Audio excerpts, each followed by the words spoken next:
Hi అండి, welcome back to our channel. ఈరోజు మన వీడియోలో టమాటా ఎండిరాయల కర్రీ ఎలా చేసుకోవాలో చూద్దాం. ఇది టేస్ట్ మాత్రం చాలా బాగుంటుందండి. ఎటువంటి స్మెల్ లేకుండా ఎలా చేయాలో ఈ వీడియోలో చూద్దాం. రొయ్యలు అంటే ఇష్టపడని వారు కూడా చాలా ఇష్టంగా తింటారు. వీడియోని స్కిప్ చేయకుండా చూడండి. లేట్ చేయకుండా వీడియోలోకి వెళ్ళిపోదామా. ముందుగా స్టవ్ వెలిగించుకొని ఒక బౌల్లో వాటర్ని ఇలా బాయిల్ చేసుకోవాలి. వాటర్ ఇలా బాయిల్ అవుతుండగా ఎండు రొయ్యల్ని ఇలా వేసుకోవాలండి. వేసుకొని ఒకసారి బాగా కలుపుకోవాలి.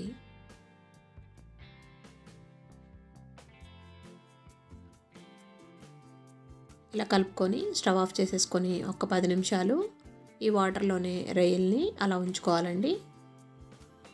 ఇవి చల్లారిన తర్వాత బాగా స్మాష్ చేసుకుంటూ 3-4 టైమ్స్ బాగా వాష్ చేసుకోవాలండి. ఈ రొయ్యల్ని వేడి నీళ్ళలో వేయడం వల్ల ఈ రొయ్యలకున్న డస్ట్ అంతా పోతుంది. దీంట్లో ఇసుక కనుక ఉంటే కనుక అది కూడా వచ్చేస్తుందండి. అందుకని 3-4 టైమ్స్ బాగా వాష్ చేసేసుకొని ఒక బౌల్లో తీసుకోవాలి. ఇప్పుడు వాటర్ని రిమూవ్ చేసేసుకొని ఇలా 3-4 టైమ్స్ వాష్ చేసుకొని ఒక ప్లేట్లోకి తీసుకున్నాను. ఈ విధంగా నీట్గా కడిగి పెట్టుకోవాలండి. ఇప్పుడు స్టవ్ వెలిగించి ప్యాన్ పెట్టుకొని 1 కప్పు ఆయిల్ వేసుకోవాలి. ఆయిల్ హీట్ అయిన తర్వాత ముందుగా రొయ్యలను వేసుకోవాలండి. ఇలా రొయ్యలను వేసుకొని వీటిని బాగా బ్రౌన్ కలర్ వచ్చే వరకు ఫ్రై చేసుకోవాలి. అంటే రొయ్య అనేది ఎర్రగా వేగిపోవాలండి. మనం ముందే ఇలా వేపుకోవడం వల్ల కర్రీలో రొయ్య అనేది టేస్ట్ అనేది బాగుంటుందండి. రొయ్య అనేది సరిగ్గా వేగకపోతే కనుక మెత్తగా సాగినట్టుగా ఉంటుంది. అందుకనే ఇలా ఈ విధంగా కలర్ వచ్చే వరకు ఫ్రై చేసుకోవాలి.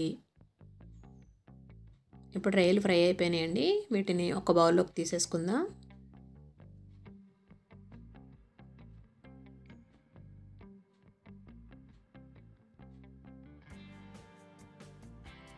ఇప్పుడు అదే ప్యాన్లో ఇంకో 1/2 కప్పు ఆయిల్ వేసుకోవాలండి. ఆయిల్ హీట్ అయిన తర్వాత సన్నగా కట్ చేసుకున్న 2 లేదా 3 ఆనియన్స్ని ఇలా వేసుకోవాలి. 4-5 పచ్చిమిర్చిని కూడా కట్ చేసుకొని వేసుకుంటున్నాను. ఒక రెబ్బ కరివేపాకు కూడా వేసుకోవాలండి. కరివేపాకు వేసుకోవడం వల్ల మనకి రొయ్యల స్మెల్ అనేది కొంచెం తక్కువగా వస్తుంది. ఆనియన్స్ని బాగా ఫ్రై చేసుకోవాలి.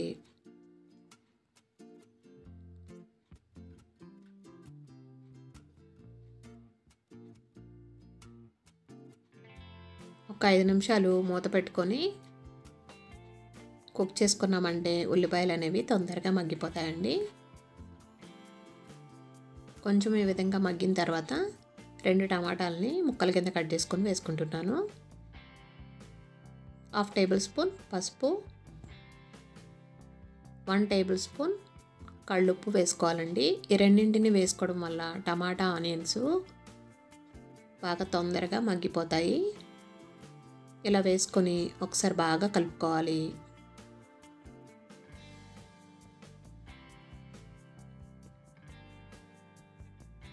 ఇలా కలుపుకొని ఒక 10 నిమిషాలు కానీ 15 నిమిషాలు కానీ మూత పెట్టుకొని కుక్ చేసుకోవాలండి. మధ్య మధ్యలో కలుపుకుంటూ కుక్ చేసుకోవాలి.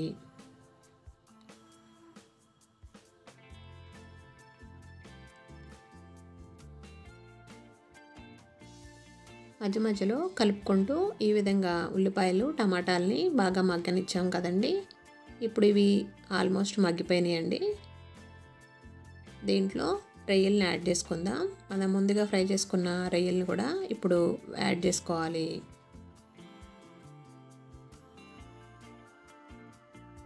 ఇలా రొయ్యలు వేసుకున్న తర్వాత కర్రీకి సరిపడా కారాన్ని కూడా ఇప్పుడే యాడ్ చేసేసుకోవాలండి. నేను 1 టేబుల్ స్పూన్ కారం యాడ్ చేసుకుంటున్నాను. ఇలా కారం వేసుకొని రొయ్యలకి కారం అంతా పట్టేటట్టు బాగా కలుపుకోవాలండి.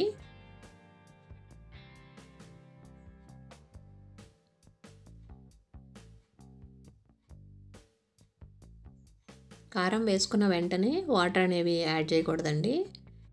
ఫ్లేమ్ని మీడియం ఫ్లేమ్లో పెట్టుకొని ఒక 2 నిమిషాలు మూత పెట్టుకొని కుక్ చేసుకోవాలి. కర్రీలోని ఆయిల్ అంతా సపరేట్ అయ్యే వరకు ఒక 2 నిమిషాలు మూత పెట్టుకున్నామంటే కర్రీ అనేది టేస్టీగా వస్తుందండి. ఒక 2 నిమిషాల తర్వాత చూసారుగా ఆయిల్ అనేది ఇలా సపరేట్ అవుతుంది కదా. ఒకసారి బాగా కలుపుకొని ఇప్పుడు వాటర్ని యాడ్ చేసుకోవాలి.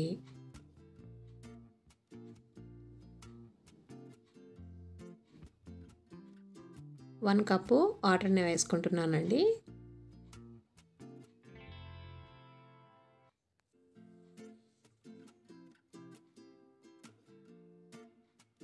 వాటర్ వేసుకున్న తర్వాత ఒకసారి బాగా కలిపి ఒక 5 నిమిషాలు మూత పెట్టుకొని కుక్ చేసుకోవాలి.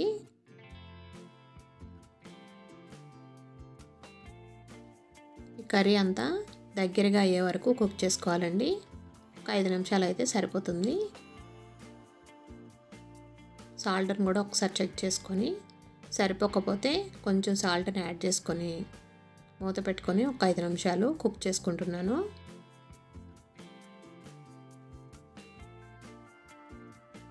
ఐదు నిమిషాల తర్వాత మనకి కర్రీ అనేది రెడీ అయిపోయిందండి. ఆయిల్ చూడండి ఎలా సపరేట్ అయిందో. ఈ విధంగా దగ్గరగా కుక్ అయిన తర్వాత స్టవ్ ఆఫ్ చేసుకొని సర్వ్ చేసుకోవడమే. టేస్టీగా ఉండే టమాటా ఎండు రొయ్యల కర్రీ రెడీ అయిపోయిందండి. ఇలా గనక చేశారంటే కర్రీ అనేది టేస్టీగా ఉంటుంది. రొయ్యలు కూడా ఎటువంటి స్మెల్ కూడా రావండి. వీడియో మీకు నచ్చిందని అనుకుంటున్నాను. వీడియో నచ్చితే తప్పకుండా లైక్ చేయండి. వీడియోని చూస్తున్నారు కానీ లైక్ చేయడం లేదండి. మీరు లైక్ చేయడం వల్ల మన ఛానల్కి ఎంతో సపోర్ట్ చేసిన వారు అవుతారు. టమాటా ఎండు రొయ్యల కర్రీ రెడీ అయిపోయింది. ఇది రైస్లో కానీ చాలా బాగుంటుంది. ఓన్లీ వేడివేడి అన్నంలో ఇలా వేసుకొని తిన్నారంటే చాలా అంటే చాలా రుచిగా ఉంటుందండి. మీరు కూడా ట్రై చేసి ఎలా వచ్చిందో నాకు కామెంట్ సెక్షన్లో కామెంట్ పెట్టండి. వీడియో నచ్చితే తప్పకుండా లైక్ చేయండి. ఫ్రెండ్స్కి రిలేటివ్స్కి షేర్ చేయండి. ముందుగా మన ఛానల్ని ఫస్ట్ టైం చూస్తున్నట్లయితే సబ్స్క్రైబ్ చేసుకోండి. Thanks for watching.